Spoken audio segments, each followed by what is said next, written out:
হাইকোর্টের রায় বহাল রইল সর্বোচ্চ আদালতে। এসএসসির 2016-র পুরো প্যানেল বাতিল, ফলে 25,752 জনের চাকরি চলে গেল। হ্যালো বন্ধুরা, চলে এসেছি আবার একটা নতুন ব্র্যান্ড নিউ ভিডিওর সাথে। তো এতদিন কোনো না কোনো ছাত্রীকে নিয়ে ভিডিওটা শুরু হয়, কিন্তু আজকে ভিডিওটা শুরু হবে সকদের চাকরি যাওয়া নিয়ে। বন্ধুরা ভিডিওটা শেষ পর্যন্ত দেখতে থাকো, অনেক মজা পাবে। তো চলিয়ে শুরু করতে। এই ভিডিওটি শুধুমাত্র এন্টারটেইনমেন্টের জন্য, কেউ সিরিয়াসলি নেবেন না। একান্তই যদি আপনি সিরিয়াস ব্যক্তি হয়ে থাকেন, ভিডিওটি নির্দ্বিধায় স্কিপ করতে পারেন। হাইকোর্টের রায় বহাল রইল সর্বোচ্চ আদালতে। এসএসসির 2016-র পুরো প্যানেল বাতিল, ফলে 25,752 জনের চাকরি চলে গেল। শিক্ষকরা হলেন সমাজের মেরুদণ্ড, শিক্ষকরা হলেন সমাজ গড়ার কারিগর। হাতে কলমে ছাত্রছাত্রীদের শিক্ষাদানের মাধ্যমে সমাজের কল্যাণের জন্য একটি বিশেষ ভূমিকা পালন করেন। শিক্ষকরা এই রায় শোনার পর সমাজে মুখ দেখাতেই পাচ্ছেন না। কেউ কেউ চোর অপবাদ নিয়ে বাড়ি ফিরছেন, আবার কোথাও যোগ্যতা প্রমাণ করতে হচ্ছে। আমি স্নাতক স্যারে, আমি ইউনিভার্সিটি টপার, আমি ফার্স্ট ক্লাস ফার্স্ট, আমি গভর্নরের কাছ থেকে গোল্ড মেডেল নিয়েছি। তারপরে যদি আমাকে প্রমাণ করতে হয় আমি যোগ্য কি অযোগ্য, আমার কিছু বলার নেই। কি মানা যায়? साले मजाक बना के रखते हो, भड़ुआ समझे क्या? शर्म करो, भगवान से डरो, भोसड़ी वालों, भगवान से डरो। শালা এক বস্তা আলুর ভিতরে কয়েকটা পচা আলু মিশে পুরো আলুর বস্তাটাকেই পচিয়ে দিল।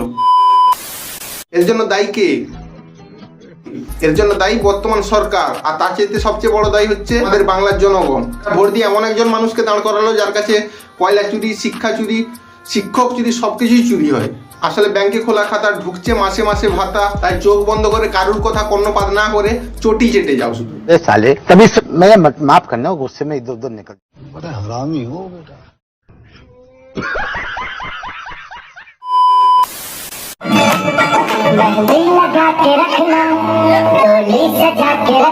শিক্ষকরা চাকরি পাওয়ার পর যেভাবে বিয়ে করতে গিয়ে এন্ট্রি নিয়েছে, রতনদার বউ রতনদাকে ছেড়ে চলে গেছে।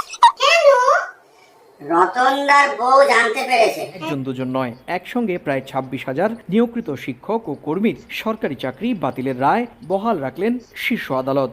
खत्म, bye bye, tata, good bye, गया। আর অন্যদিকে শ্বশুরের কান্নাই ভেসে পড়ছে একদম। আমি সবারই রেজিস্ট্রি কে বিয়ে দিয়েছি, আজকে কাছে রেজিস্ট্রি আমার ব্রাহ্মণের ছেলেদের নাম্বার পয়সা আছে। ছেলে সরকারি চাকরি করে জেনে জাত না দেখেই বিয়ে দিয়েছে। কাকু যারা ব্যবসা করতো, যারা টিউশন পড়াতো, যারা উচ্চমানের ডিগ্রি নিয়ে বাড়িতে বসে আছে, দুর্নীতির শিকারে নিজেদের জড়ায়নি, তারা তো আপনার কাছে যোগ্যই ছিল না কোনোদিন। এলে চাকরি পেয়েছে মানে বয়স দেখার দরকার নেই, তার কালচার দেখার দরকার নেই, আর নিজেদের বয়সে একজন ছেলের সাথে বিয়ে দিয়ে দাও। আর এখন এসে নাটক হচ্ছে। আমি সবারই রেজিস্ট্রি কে বিয়ে দিয়েছি, আজকে কাছে রেজিস্ট্রি আমার ব্রাহ্মণের ছেলেদের নাম্বার পয়সা আছে। ছেলে সরকারি চাকরি করে জেনে জাত না দেখেই বিয়ে দিয়েছে। শিক্ষক জামাইয়ের চাকরি যাওয়ায় হাউ হাউ করে কেঁদে ভাসালেন শ্বশুর। देखा आपने लापरवाही का नतीजा है। ओ भाई, मारो मुझे, मारो मारो मुझे, मारो मारो। नहीं ये मजाक हो रहा है, एक सेकंड यार, मजाक हो रहा है।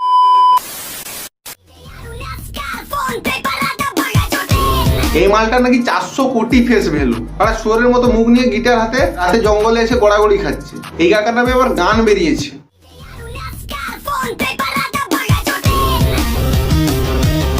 फोन पे कर चट बढ़िया पराठा खा फिर नाच बार बार चटनी के संग लेके मजा बीच पे जुए पूरा मजमा। আবার বাংলাদেশে একটা পার্ক তৈরি হচ্ছে ওনার নামে। বাংলাদেশে আমার নামে পার্ক তৈরি করেছে। পার্ক বাংলাদেশকেও বলি হারি, কোথায় মাস্টারদা সূর্য সেনের নামে পার্ক তৈরি করবে, কোথায় বাঘা যতীনের নামে পার্ক তৈরি করবে, তা নয়। তা না করে এই পাগলা দোচা ভাটবাজ ডিজে অরুণের নামে পার্ক তৈরি করছে। কাকার নামের আগে আবার ডিজে যোগ করা আছে। শিল্পী মানুষ তো। এই ডিজে অরুণের ফুল ফর্ম হলো দামড়া জোকার অরুণ। প্রমোশন ছাড়া বিয়ে পাড়া দিই। আমি ওকে বলেছিলাম যত প্রমোশন নেই তার 50% তুমি দিও, আমি চলে যাব। না কার এত দুর্দিন চলছে যে এই কাকাকে দিয়ে প্রমোশন করাচ্ছে।